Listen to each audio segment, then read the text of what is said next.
So let's talk about some of those benefits that companies can see now. Sure. So I think about this problem in two ways. And, one of the ways that I talked about a little bit earlier is how do you generate value now? And the other is how do you make sure the problems that you're solving today are building you towards the future to make sure that you're really understanding how this technology can be deployed. And so there's benefits on both sides of that.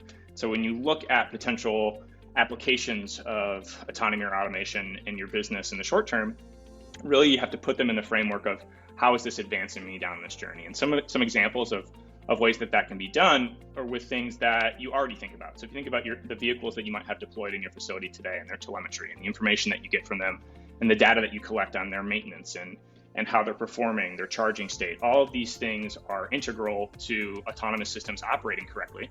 And if you're able to deploy solutions quickly, you can get that information and data and leverage it in new ways within your business.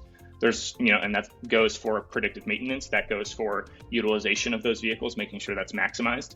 Another way to think about this is how it actually affects the problems that you're trying to solve in your business right now.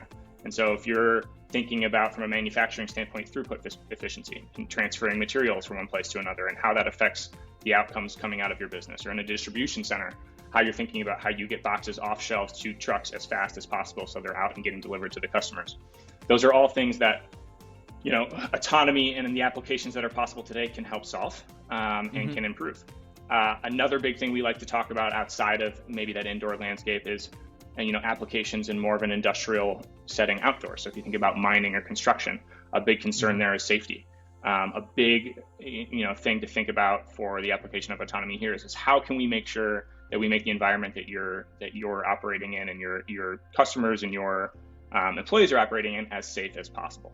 And so to the extent that autonomy can help you navigate dangerous situations that your employees encounter every day, or simply make sure that they feel more safe and comfortable in doing their job, that can generate returns for your business in the short term and the long term when you think about insurance costs and just general happiness and safety of your workers.